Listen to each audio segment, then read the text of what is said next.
Hello student, welcome to the channel Rainbow Classes. Today we are going to do Stone Age. Okay student, आज हम student करेंगे stone age को, यानी कि पाषाण काल को, जिसके अंदर मैंने बताया था प्राचीन भारत का ये जो इतिहास के अंदर मैंने 10 क्वेश्चन आपको जो है फुल एक्सप्लेनेशन के साथ कंप्लीट करवा चुकी हूँ 10 क्वेश्चन को। इसके साथ साथ मैंने आपको एक चार्ट भी बना के दिया था, ठीक है, पाषाण काल, मध्यकाल और नवपाषाण काल का, वो भी मैंने आपको डिस्कस करवाया था प्रीवियस वीडियो के अंदर, अगर आप देखेंगे तो। ठीक है, 10 क्वेश्चन की सीरीज हमारी कंप्लीट होने के बाद में क्वेश्चन नंबर 11 से चलते हैं और देखते हैं और समझते हैं क्वेश्चन नंबर 11 को। ओके स्टूडेंट, देखिए 11 क्वेश्चन में क्या क्वेश्चन कह रहे हैं, उसमें देखिए 11 क्वेश्चन के अंदर देखिए, चलते हैं अपने टॉपिक पर 11 क्वेश्चन पे। देखिए 11 क्वेश्चन में क्या कहा गया। 11 क्वेश्चन में कह रहे हैं कि वो खनिज प्रमाणों के अनुसार पशुपालन जो है स्टूडेंट, उसकी जो स्टार्टिंग कब से हुई थी। मैंने प्रीवियस वीडियो के अंदर यदि आप देखेंगे तो मैंने आपको जो चार्ट वाइज मैंने आपको पढ़ाया था, ठीक है, उसके अंदर मैंने आपको बड़े ही अच्छे तरीके ढंग में, बड़े अच्छे वे में, बड़ी सिंपल वे में आपको समझाने की कोशिश की है। तो यदि हम बात करें उस टाइम की, तो राइट आंसर की बात करें तो हमारे माइंड के अंदर राइट आंसर उस प्रीवियस वीडियो के अंदर यदि हमने ठीक और ध्यान से पढ़ा है तो हमारा राइट आंसर अपना माइंड के अंदर आ जाएगा। लेकिन सबसे पहले हम क्या करेंगे कि जो क्वेश्चन के ऑप्शन जो दिए हुए स्टूडेंट वो डिस्कस करेंगे, समझेंगे ऑप्शन को। देखिए क्या दिया हुआ है। पहले ऑप्शन की बात यदि की जाए तो लिखा हुआ निम्न पूर्व पाषाण काल। क्या स्टूडेंट? निम्न पूर्व पाषाण काल, मध्य पूर्व पाषाण काल, ऊपरी पूर्व पाषाण काल। जबकि ऊपरी तरह का कोई नहीं, उत्तरी है, बल्कि इसमें लिखा हुआ ऊपरी, तो ये हमारा एक रॉन्ग हो गया। हमारे पास बचते हैं 3 ऑप्शन, ठीक है। और डी की यदि बात की जाए तो लिखा हुआ मध्य पाषाण काल और नवपाषाण काल। क्या लिखा है? मध्य पाषाण काल और नवपाषाण काल। तो मैंने आपको बताया था नवपाषाण काल में ही क्या हुआ था, बहुत सारी चीज़ों का क्या हुआ था, इन्वेंशन हुआ था, ठीक है ना। जैसे पहिए के आविष्कार की बात की जाए यहाँ तक कि, इसके अलावा बात की जाए समाज बनाता, समाज क्यों बनाता, क्योंकि वो लोगों ने कृषि करना शुरू कर दी थी, और कृषि को और भी अधिक प्रोत्साहन के लिए उसके और भी ज़्यादा उसका डेवलप हो, क्योंकि जब कैसे डेवलप होगा, पशुपालन के द्वारा होगा, तो इसलिए पशुपालन। और इसके साथ मैंने आपको बताया था कि जब लोग कृषि करने लगे थे, करने लगे थे स्टूडेंट, जब वो कृषि करने लगे तो कृषि करने के लिए कृषि की देख रेख के लिए, इसके साथ साथ जानवर उसके किसी तरह कोई नुकसान ना करें, उसकी देख रेख के लिए उनको क्या हुआ, स्थायी निवास की ज़रूरत पड़ी। किसको? जो आदि मानव जो लोग थे स्टूडेंट, उनको जो है स्थायी निवास की क्या पड़ी, आवश्यकता पड़ी। इसी कारण जो है स्थायी निवास होने के कारण जो है क्या हुआ स्टूडेंट, कि समाज का क्या हुआ, विकास हुआ, समाज का क्या हुआ, निर्माण हुआ। जिस समाज में आज हम रह रहे हैं वो कहीं ना कहीं एग्रीकल्चर जो है, जो कि कृषि है, उसके विकास के कारण हुआ, ठीक है। स्थायी से निवास के साथ समाज का विकास हुआ। इसके साथ साथ मैंने आपको पढ़ाया था पहिए का आविष्कार हुआ था नवपाषाण काल में। क्या हुआ था स्टूडेंट? पहिया।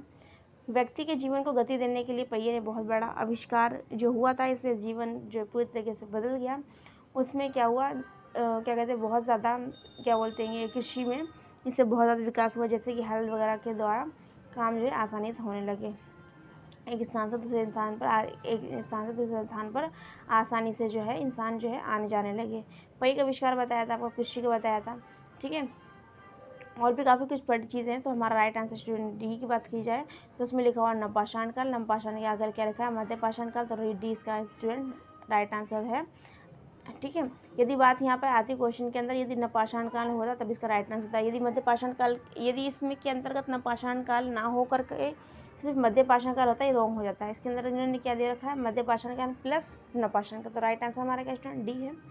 एक्सप्लेनेशन को समझने की कोशिश करते हैं स्टूडेंट। देखिए लिखा हुआ है मध्य पाषाण काल के अंतिम चरण। इन्होंने मध्य पाषाण काल जो है इसके अंदर ऐड किया, और नवपाषाण के अंदर क्यों ऐड किया हुआ है, ये कह रहे हैं कि मध्य पाषाण काल का जो अंतिम चरण, मैंने प्रीवियस वीडियो के अंदर बताया था कि मध्य पाषाण काल में भी हल्का हल्का जो है कृषि का विकास होने लगा था, ठीक है।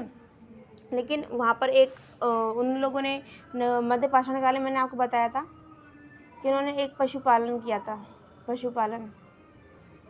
वो पशुपालन का नाम बताइए क्या था, क्या नाम बताइए, सोचिए, उसका नाम क्या था, डॉग, ठीक है।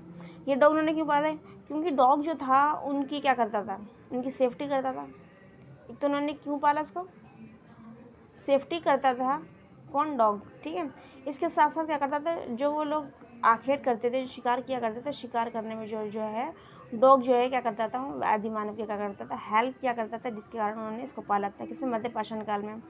यदि बात की जाए नवपाषाण काल की, तो नवपाषाण काल में पशु जो है उन्होंने एक तरह से अपने व्यवसाय के तौर पर पाला था। वो पशु के अंदर डॉग नहीं था, बल्कि उसके अंदर क्या थे, गाय, गाय भैंस ये सब चीज़ें थी, जिससे उनके जो है कृषि का क्या हो बढ़ावा मिल सके। ठीक है स्टूडेंट, तो देखिए इसमें दोनों चीज़ मैं आपको डिफाइन कर दे रही हूँ, मध्य पाषाण काल और नवपाषाण काल की। ओके स्टूडेंट, यदि आपको और डीप में पढ़ना है तो आप मेरी प्रीवियस वीडियो के अंदर जा करके, ठीक है, पार्ट 1 के अंदर देख सकते हैं, स्टोन एज के अंदर। ठीक है, इसके अंदर लिखा हुआ है, आगे लिखा हुआ पशुपालन के साक्ष्य।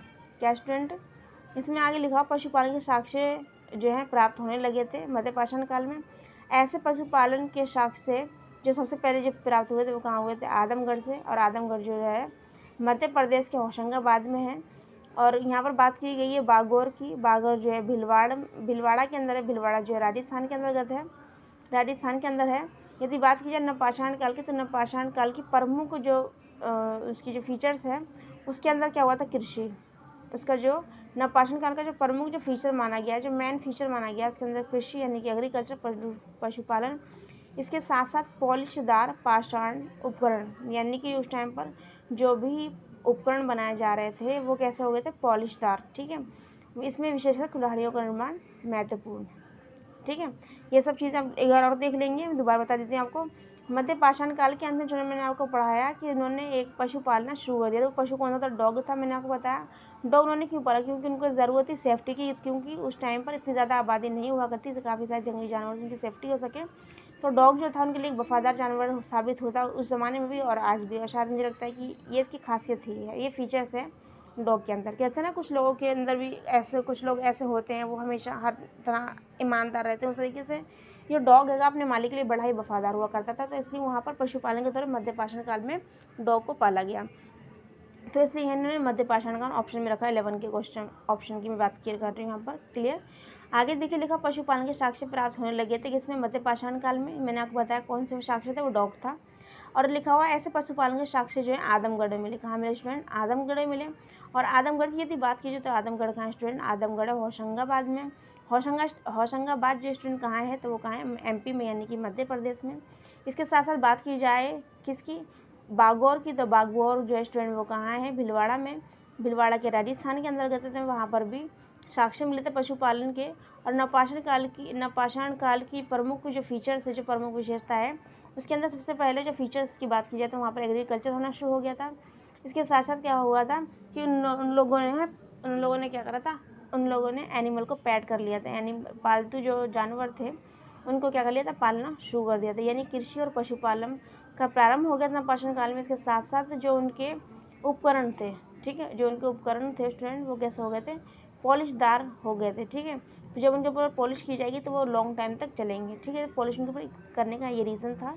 तो जो पॉलिशदार जो उपकरण थे, औजार जो थे, उनके अंदर सबसे पहला जो मेन इंपॉर्टेंट जो है वो है विशेषकर कुल्हाड़ी।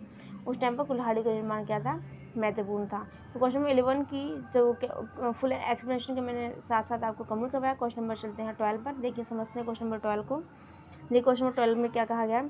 क्वेश्चन नंबर 12 में कहा गया है प्राक हड़प्पा संस्कृति कौन सी है, निम्नलिखित में से प्राक हड़प्पा संस्कृति जो स्टूडेंट वो कौन सी है। पहली संस्कृति की यदि बात की जाए तो उसमें लिखा हुआ कुल्लू संस्कृति, बी में लिखा हुआ वैदिक संस्कृति, यदि सी की बात कहा जाए तो लिखा ईरानी संस्कृति, और डी की यदि बात की जाए तो है सुमेरियन। क्या है, सुमेरियन।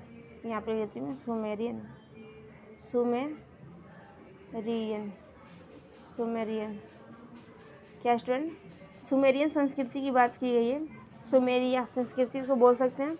ठीक है, तो यदि बात की जाए कुल्लू संस्कृति की, किसकी स्टूडेंट, प्राक हड़प्पा संस्कृति की बात की जाए तो इसके ऑप्शन को देख लेते हैं। इसके ऑप्शन स्टूडेंट क्या है, मैं आपको लिख कर बता देती हूँ।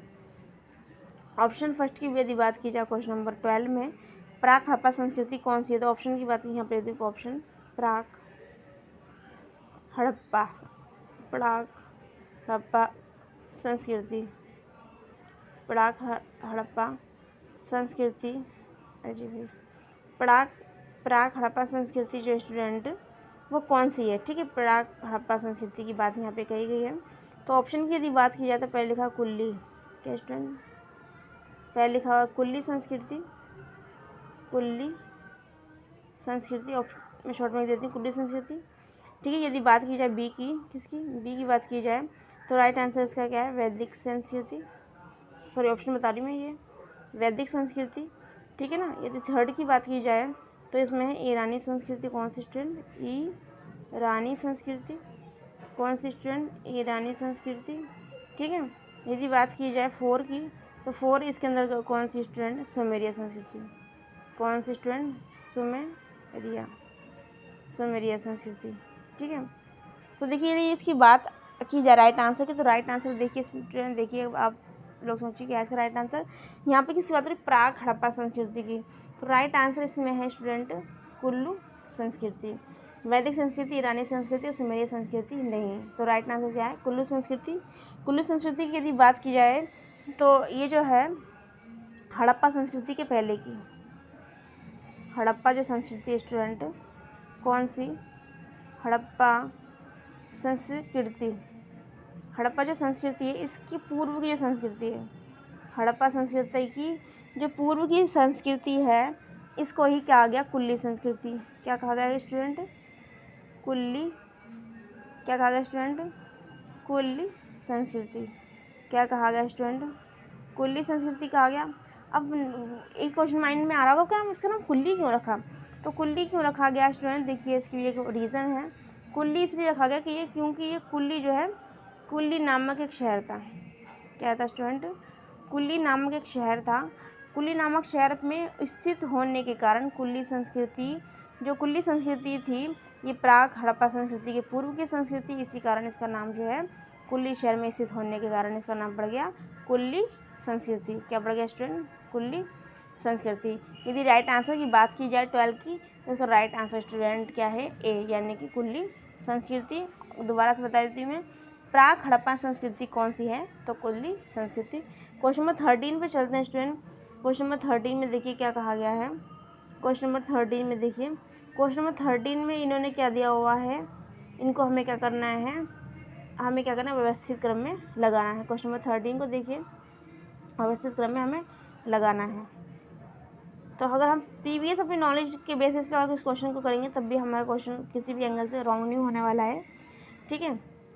लिखा हुआ है, तिथि के क्रम अनुसार निम्न को व्यवस्थित कीजिए।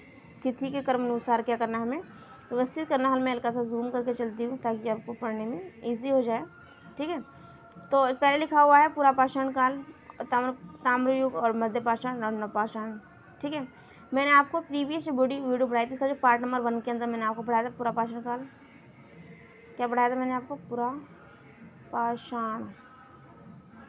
पुरापाषाण युग, यानी कि स्टोन एज मैंने आपको पढ़ाया था।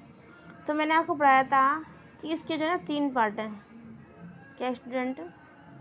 सॉरी 2 पार्ट हैं, इसको मैंने आपको बताया था। पुरापाषाण काल के अंदर मैंने आपको पढ़ाए थे, कौन कौन से पढ़ाए थे पुरापाषाण काल के अंतर्गत? पुरापाषाण काल जो है ना, पाषाण काल, स्टोन एज जो है ना स्टूडेंट, स्टोन एज जो है उसके ही 3 पार्ट हैं स्टूडेंट। एक तो पुरापाषाण काल है, ये दोबारा समझिए, देखिए स्टोन एज जो है ना पाषाण काल, देखिए क्या बताया मैंने आपको? पाषाण काल। स्टोन एज बताया था मैंने आपको, स्टोन एज यानी कि पाषाण काल, पाषाण काल। ठीक है, पढ़ाया था मैंने। इसके जो है ना 3 पार्ट थे। क्या थे स्टूडेंट? 3 पार्ट थे। मैंने आपको पढ़ाया था प्रीवियस पार्ट नंबर 1 के अंदर मैंने पढ़ाया था पुरापाषाण काल पढ़ाया था मैंने। उसके बाद मैंने आपको क्या पढ़ाया था? पुरापाषाण काल के बाद में मैंने पढ़ाया था आपको मध्यपाषाण काल पढ़ाया था मैंने, मध्यपाषाण काल पढ़ाया था। उसके बाद में मैंने पढ़ाया था 3rd number and last number पढ़ाया था नवपाषाण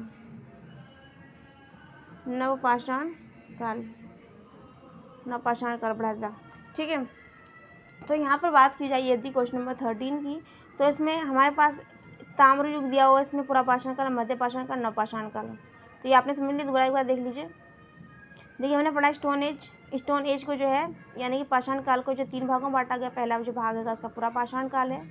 क्या स्टूडेंट? पुरापाषाण काल है इसका पहला जो इसका डिवाइडेशन का पहला जो नंबर है। और यदि दूसरे की बात करें तो उसको कहा गया मध्यपाषाण काल।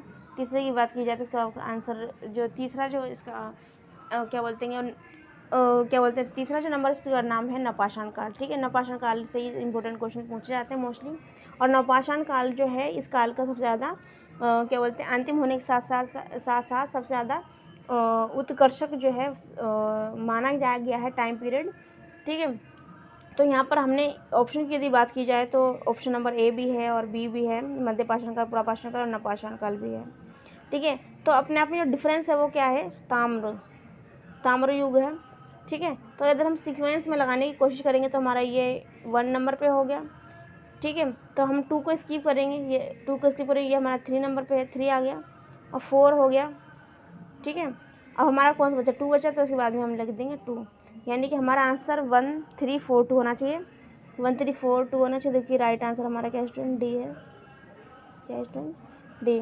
देखिए 1 3 4 2 क्या है, 1 3 4 2 क्या स्टूडेंट, राइट आंसर है। देखिए मैं दोबारा को बताती हूँ दूसरा कलर लेकर के, देखिए ये रहा लिखा हुआ है ना 1 3 4 2। देखिए 1 बताया मैंने आपको, 3 और ये वाला 4 और जो बचा हमारा उसको लिख दिया मैंने 2।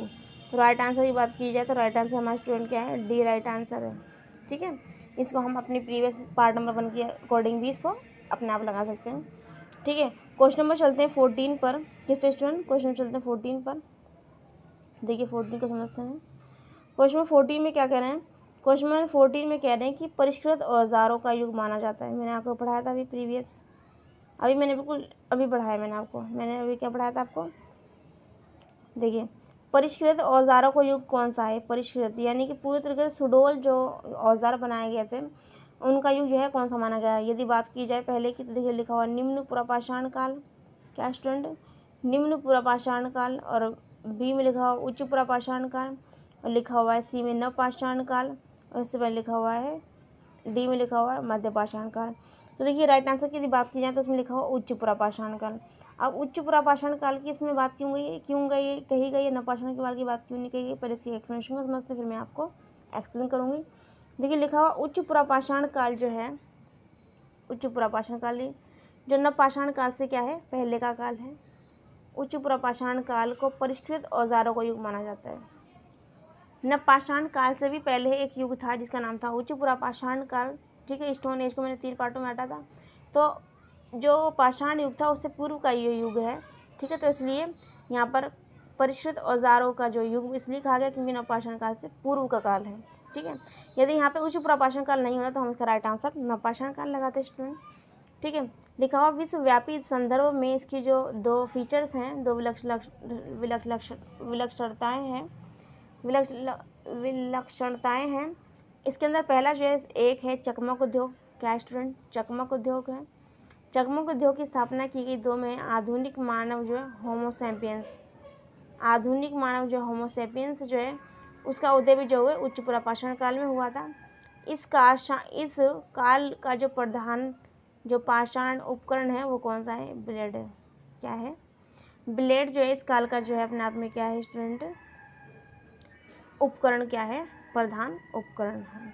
ठीक है, उच्च पुरापाषाण का दोबारा देख लेंगे एक बार क्वेश्चन नंबर किसको, क्वेश्चन नंबर 14 को, कि परिष्कृत औजारों का युग किसका स्टूडेंट, परिष्कृत औजारों का युग किसको माना गया है। तो राइट आंसर की बात की जाए उच्च पुरापाषाण काल, तो उच्च पुरापाषाण काल का रीज़न मैंने बताया, क्योंकि यदि उच्च पुरापाषाण जो है जो पुरापाषाण काल है उससे पाषाण जो काल है उससे पहले का युग है, इसलिए इसका आंसर जो है उच्च पुरापाषाण काल। यदि यहाँ पर उच्च पुरापाषाण काल नहीं होता, नवपाषाण का होता तो राइट आंसर इसका जो है नवपाषाण काल होता। ठीक है, तो उच्च पुरापाषाण काल में एक तो यहाँ पर परिष्कृत औजारों का युग माना गया, इसके साथ साथ उस टाइम पर चकमक उद्योग का भी विकास हुआ, और होमोसेपियंस जो मानव था स्टूडेंट उसका भी उदय कब हुआ, उच्च पुरापाषाण काल में। और इस काल का जो प्रधान जो पाषाण युगीन जो उपकरण था वो कौन था स्टूडेंट, वो क्या था, ब्लेड था। आगे चलते हैं क्वेश्चन नंबर 15 पर। देखिए क्वेश्चन 15 में क्या कहा गया है, हमारे 5 क्वेश्चन और बचते हैं। पुरापाषाण युग, क्या स्टूडेंट, पुरापाषाण युग का प्रमुख औजार क्या है। पुरापाषाण काल का प्रमुख औजार की बात की जाए तो पहले लिखा हुआ हस्त कुठार, बी में लिखा हुआ शल्क के बने फलक, और सी में लिखा हुआ हड्डी के औजार, और डी में लिखा है इनमें से कोई नहीं। तो यदि बात की जाए पुरापाषाण युग की तो मैंने आपको पार्ट नंबर 1 में पढ़ाया पुरापाषाण काल युग। तो राइट आंसर की यदि बात की जाए तो हैंड एक्स, देखिए यहाँ पे लिखा हुआ हस्त कुठार पुरापाषाण युग का जो है स्टूडेंट क्या है, अपने आप में इम्पोर्टेंट औजार है। पर इसकी एक्सप्लेनेशन में समझते हैं। पुरापाषाण युग का प्रमुख औजार जो है हैंड एक्स या हस्त कुठार है। ये उपकरण जो है सर्वप्रथम मद्रास के अलावा यदि चेन्नई होगा तब कन्फ्यूज़ नहीं होना आपको। मद्रास के समीप एक जगह थी बदमदुरै, क्या स्टूडेंट, बदमदुरै। तथा अतिरम पक्कम या फिर तथा वदुमदुरै से प्राप्त किए गए थे। ये साधारण पत्थरों से कोर तथा फ्लैग प्रणाली द्वारा निर्मित थे। एक प्रणाली थी, देखिए इसका नाम क्या था, फ्लैग प्रणाली। और ये जो है साधारण पत्थरों से बने हुए थे। कैसे? पत्थर जो थे साधारण थे, लेकिन इसकी प्रणाली थी बनाने की, वो कौन सी थी? फ्लैग प्रणाली थी। दोबारा देखें क्वेश्चन नंबर 15 को एक बार दोबारा समझा देती हूँ। पुरापाषाण काल का प्रमुख जो औजार की बात की गई, वो प्रमुख औजार कौन सा है? हैंड, ऑप्शन देखिए, हैंड एक्स, शल्क के बने हुए फलक, हड्डी के औजार, इनमें से कोई नहीं। तो पुरापाषाण काल में सबसे ज़्यादा जो बने थे वो हैंड एक्स बने थे। हस्तकुठार बने थे। तो किस जगह से मिले थे हस्तकुठार? तो हस्तकुठार बने थे स्टूडेंट मद्रास से। इसके अलावा चेन्नई भी यदि यहाँ पर लिखा हो तो आपको कंफ्यूज नहीं होना। मद्रास के समीप बदमदुरै तथा अतिरमपक्कम से प्राप्त किए गए हैंड एक्स। ठीक है। और जो हैंड एक्स जो थे ये बच्चों साधारण जो पत्थर से बने हुए थे, लेकिन इनकी जो बनाने की जो तरकीब थी, जो तरीका था, वो था अलग था। उसका नाम था फ्लैग प्रणाली। क्या था स्टूडेंट? फ्लैग प्रणाली के द्वारा क्या थे? निर्मित थे हैंड एक्स। ठीक है। आगे चलते हैं क्वेश्चन नंबर 16 पे। देखिए 16 में क्या कहा गया? हैंड एक्स और क्लेवर आदि उपकरण जो है किस पाषाणकालीन परंपरा के परिचायक हैं? ठीक है। अभी मैंने आपको पढ़ाया हैंड एक्स के बारे में, तो इसके ऑप्शन को देख लेते हैं। सबसे पहला ऑप्शन लिखा हुआ है पुरापाषाण काल। क्या स्टूडेंट? पुरापाषाण काल। और बी में लिखा निम्न पुरापाषाण काल। और सी में लिखा हुआ है मध्यपाषाण काल। ठीक है। यदि डी की बात की जाए तो लिखा हो उच्च पुरापाषाण काल। डी की यदि बात की जाए तो क्या है? उच्च पुरापाषाण काल। उच्च पुरापाषाण काल। देखिए मैंने लिख दिया यहाँ पे, रेड कलर लेती हूँ मैं हल्का सा। उच्च पुरापाषाण काल स्टूडेंट, उच्च पुरापाषाण काल। तो पहला ऑप्शन दोबारा देख लेंगे। हैंड एक्स और क्लेवर जो आदि उपकरण जो हुए थे किस पाषाणकालीन परंपरा के परिचायक हैं? पहले लिखा हुआ है पाषाणकालीन काल के, बी में लिखा है निम्न पुरापाषाण काल, और सी में लिखा हुआ है मध्य पाषाण काल, और डी में लिखा हुआ है उच्च पुरापाषाण काल। तो राइट आंसर की यदि बात की जाए तो हैंड एक्स की बात की जाए, इसका राइट आंसर स्टूडेंट बी, यानी कि निम्न पुरापाषाण काल। निम्न पुरापाषाण काल में स्टूडेंट हैंड एक्स और क्लेवर जो हैं प्राप्त हुए थे। ये जो है स्टोन एज के निम्न पुरापाषाण काल से संबंधित है। ठीक है। आप मेरी पार्ट नंबर 1 के अंदर जाएंगे, उस वीडियो के अंदर देख लीजिए। मैंने आपको पाषाण काल के कितने सारे काल हैं और भी स्टोन एज के कई सारे पुरापाषाण काल, मध्य पाषाण काल, नवपाषाण काल में बांटा गया है। इसके साथ साथ मैंने आपको बताया था कि पाषाण काल के अलावा भी एक और युग भी माना गया है, कांस्य युग और लौह युग। इसके बारे में मैंने आपको पढ़ा है, तो आप प्रीवियस वीडियो के अंदर यानी कि पार्ट नंबर 1 के अंदर जाकर के इसको डीपली पढ़ सकते हैं। क्वेश्चन नंबर हम चलेंगे क्वेश्चन नंबर 17 के अंदर। देखिए क्वेश्चन नंबर 17 में समझते हैं। देखिए क्वेश्चन नंबर 17 को, क्वेश्चन नंबर 17 में क्या पूछ रहे हैं, जूम कर देती हूँ हल्का सा। क्वेश्चन नंबर 17 में देखिए कि पाषाण युगीन मानव को आग की खोज की जानकारी हुई थी। मैंने आपको प्रीवियस पार्ट नंबर 1 के अंदर इसके पढ़ाया आग की खोज कब हुई और कब इसका प्रैक्टिकली जो यूज़ कब हुआ। ठीक है ना, और कब जाके बहुत ज़्यादा हेल्पफुल रही। ठीक है। तो आप पार्ट नंबर 1 के अंदर जरूर देखिए, तभी आपको ये पार्ट नंबर 2 समझ में आएगा। देखिए पाषाण युगीन मानव को आग की जानकारी हुई थी, तो कब हुई थी? पहले लिखा हुआ है निम्न पुरापाषाण काल, बी में लिखा उच्च पुरापाषाण काल, सी में लिखा मध्य पाषाण काल, और डी के अंदर बात की जाए तो लिखा नवपाषाण काल। ठीक है। तो राइट आंसर आपको नजर ही आ रहा है कि निम्न पुरापाषाण काल की आग की जानकारी जो प्राप्त हुई थी तो निम्न पुरापाषाण काल में हुई थी। इसके एक्सप्लेनेशन को हल्का समझने की कोशिश करते हैं। देखिए पाषाण युगीन मानव को जो है आग की जानकारी सबसे पहले जो हुई निम्न पुरापाषाण काल में हुई थी, परंतु इसके दौरान उसका उपयोग, देखिए क्या लिखा हुआ है यहाँ पे, देखिए वही बात आ गई जो मैंने पार्ट नंबर 1 के अंदर पढ़ाई हुई है। देखिए सेम बात लिखी हुई है कि निम्न पुरापाषाण में इन्होंने आग का इन्होंने आविष्कार कर लिया, लेकिन उसका यूज़ किस तरह से करना। अब भाई आग, अगर हम आग को प्रॉपर वे में यूज़ करना नहीं जानते होते तो क्या हम आज एक लाइटर के द्वारा गैस जला पाते? नहीं ना। तो आग तो ऐसी चीज़, अगर यदि हम उसको जलाएंगे तो आग अपना विकराल रूप भी ले सकती है, और विकराल रूप जब ले लेगी तो वो किसी कंट्रोल में नहीं होती। तो आग का प्रॉपर वे में जो यूज़ है वो किस तरह से यूज़ होना चाहिए उस टाइम के लोगों को नहीं पता था। तो लिखा हुआ है कि परंतु इस दौरान जो है इसका उपयोग जो है आग का, वो लोग उस चीज़ से परिचित नहीं थे। कहाँ, कब? निम्न पुरापाषाण काल की बातें हो रही है यहाँ पर। ठीक है। और आग का जो उपयोग करना जो है मानव ने सबसे पहले नवपाषाण काल के दौरान सीखा। देखिए कितनी अच्छी बात कही गई है। दोबारा देखिए क्वेश्चन को, बहुत ज़्यादा इंपॉर्टेंट है, कई बार हम इस पर कंफ्यूज हो जाते हैं।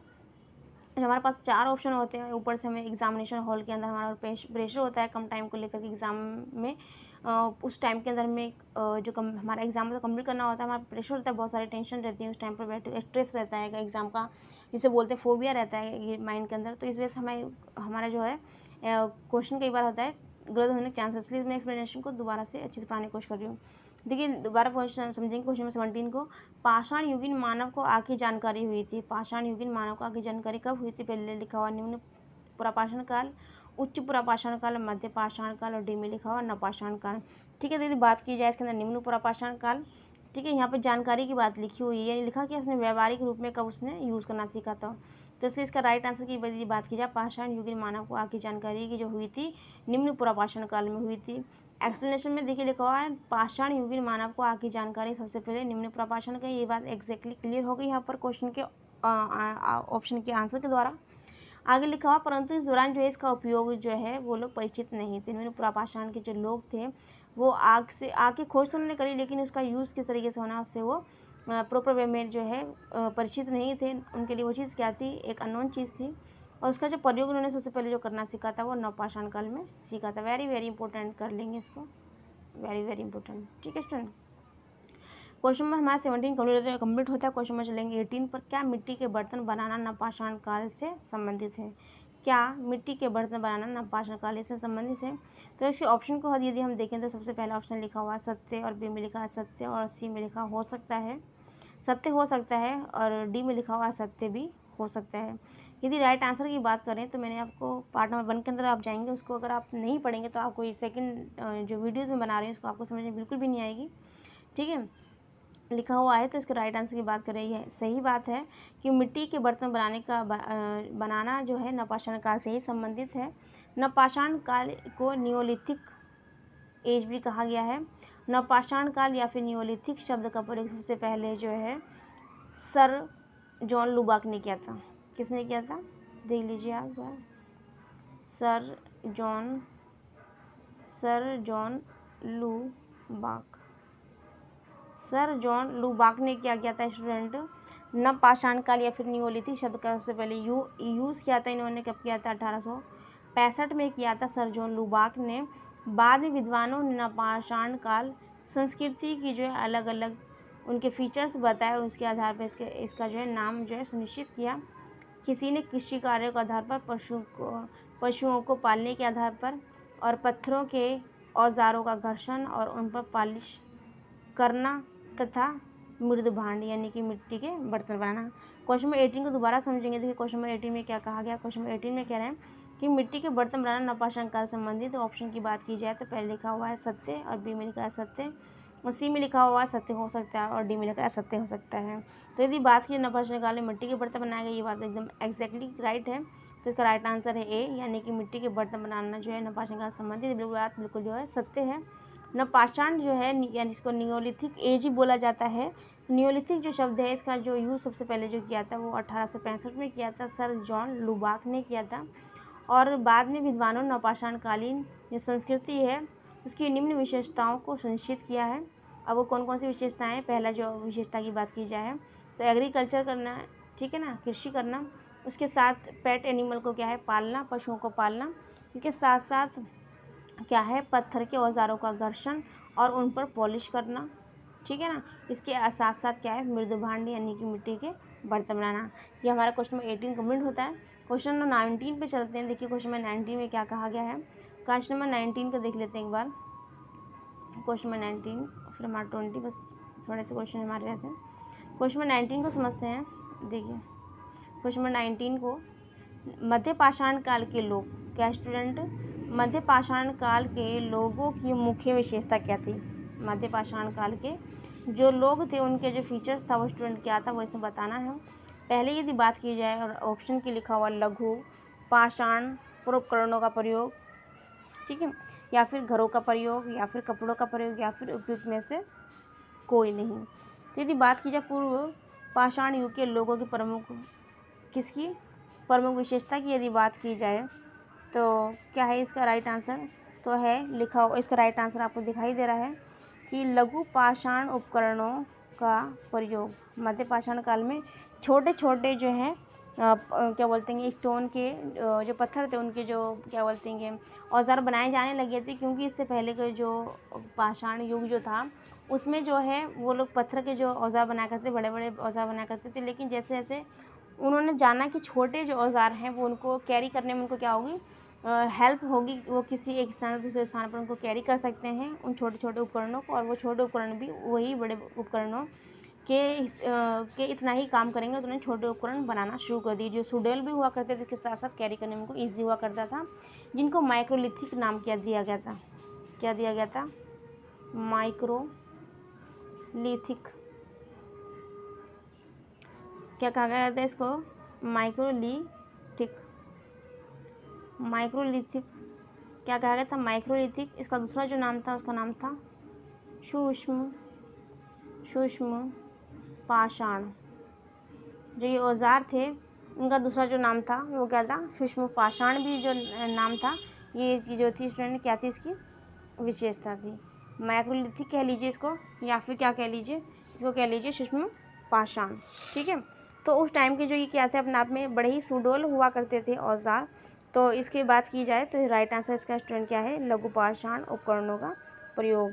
दोबारा देखते हैं क्वेश्चन नंबर 19 को, कि मध्य पाषाण काल के लोगों की मुख्य विशेषता क्या थी। लघु पाषाण उपकरणों का प्रयोग और घरों का प्रयोग और कपड़ों का प्रयोग, और में से कोई नहीं। तो तीन जो ऑप्शन की यदि बात की जाए बी और सी और डी, इसके अंदर अभी हम तक हमने पार्ट 1 की बात की जाए, ये अभी तक इस क्वेश्चन में इन 10 की बात की जाए, ये 10 क्वेश्चन जो मैंने अभी आपको डिस्कस करवाए हैं, तो अभी तक हमने इसके अंदर घरों का प्रयोग और कपड़ों का प्रयोग और में से कोई भी दो चीज़ तो हमने पढ़ी नहीं, तो दो तो हमारे ऐसे कट हो जाते हैं, बस ये थर्ड, तो ये भी हम कट कर देते हैं, राइट आंसर हम अपने ऑटोमेटिकली पहुँच जाते हैं। थोड़े से भी हमें हल्का सा इसको माइंड लगाने की ज़रूरत है। तो यहाँ पर मैंने आप चीज़ आपको बताई है कि यहाँ पर क्या होता था कि मैग्नेलिथिक जो है उपकरण हुआ करते थे, जो कैसे होता था कि इनको कैरी करने में क्या होता था कि ईजी रहते थे, और अपने आप में क्या होता करते, बड़े जो उपकरण बनाया करते थे वो लोग टाइम के साथ साथ उनकी बुद्धिजीवी कह लीजिए, उनका माइंड सेट कह लीजिए, या फिर छोटे उपकरण जो हैं बड़े उपकरणों के ही मुकाबले काम किया करते थे, इसलिए उन्होंने छोटे उपकरण बनाने से शुरू कर दिए। इसका नाम माइक्रोलिथिक कहा गया, या फिर इसका दूसरा नाम इसको कह सकते हैं सूक्ष्म पाषाण। माइक्रोलिथिक कह लीजिए इसको, या फिर सूक्ष्म पाषाण कह लीजिए। क्वेश्चन नंबर 19 हमारे कंप्लीट करते हैं। क्वेश्चन हम चलते हैं, हमारा लास्ट क्वेश्चन है क्वेश्चन नंबर 20। क्वेश्चन 20 को समझते हैं, देखिए क्वेश्चन नंबर 20 को समझिए। क्वेश्चन नंबर 20 में देखिए क्या करें हैं, क्वेश्चन नंबर 20 को देखिए, लिखा हुआ है कि पूर्व पाषाण युग के लोगों का प्रमुख जो है बिजनेस जो था, उनका व्यवसाय जो था क्या था। पूर्व पाषाण काल की बात, पहले लिखा हुआ शिकार, बी में लिखा हुआ कृषि, और सी में लिखा पशुपालन, डी में लिखा में से कोई नहीं। ठीक है, तो राइट आंसर की बात की तो हमने पढ़ा था शिकार, पढ़ा था। शिकार का दूसरा नाम बताइए क्या था। पूर्व पाषाण युग के लोगों का प्रमुख जो उद्यम था, प्रमुख जो कार्य था, व्यवसाय जो था वो क्या था। इसमें लिखा हुआ शिकार, कृषि, पशुपालन, तो कृषि भी नहीं था, पशुपालन में, तो राइट आंसर हमारा शिकार आ गया। शिकार का दूसरा नाम भी था, क्या नाम था बताइए, क्या नाम था। मैंने पार्ट नंबर 1 के अंदर अगर जाएंगे तो उसके अंदर मैंने आपको बड़ी डिटेल में पढ़ाया है। ठीक है, तो मैंने आपको पढ़ाया था आखेटक। आखेटक मीन्स क्या होता है, शिकार करना। ठीक है, राइट आंसर का स्टूडेंट ए है। ठीक है स्टूडेंट, तो इसके साथ साथ उन लोग उस टाइम पर जो है इन लोगों को जो पूर्व पाषाण युग है, पूर्व पाषाण जो युग था स्टूडेंट, पूर्व पाषाण युग, उस टाइम उनको जो है कृषि का ज्ञान नहीं था। किसका स्टूडेंट, कृषि का ज्ञान ना होने के कारण क्या करते थे, वो आखेटक क्या करते थे। ठीक है ना, इसके साथ साथ वो क्या करते थे, वनों में आया जाया करते थे, वनों में से जो उनको फल फूल मिला करते थे, फल फूल कदमूल कह लीजिए इसको। ठीक है ना, और आखेट में मारे गए पशु, आखेट में मारे गए जो पशु थे, आखेट में जो मारे गए पशु थे, या मछली वगैरह जो मिला करती थी इनको, मछली वगैरह मिला करती थी, मछलियाँ वगैरह वही खाया करते थे, उससे अपना जीवन निर्वाह किया करते थे। ठीक है स्टूडेंट, तो क्वेश्चन नंबर 20 की ये सीरीज़ हमारी होती है यहीं पर फिनिश, और हम मिलते हैं आपको नेक्स्ट वीडियो के अंदर, पार्ट नंबर 3 के अंदर हम मिलते हैं, और 10 क्वेश्चन की सीरीज़ लेके आएंगे, 21 to 30 क्वेश्चन की सीरीज़ लेके आके आएंगे, हम मिलेंगे नेक्स्ट वीडियो में। So that it for today's video. I hope you guys doing well Till then, bye bye, take care. God bless you all. Thank you for watching. Take care and bye bye. Like and subscribe.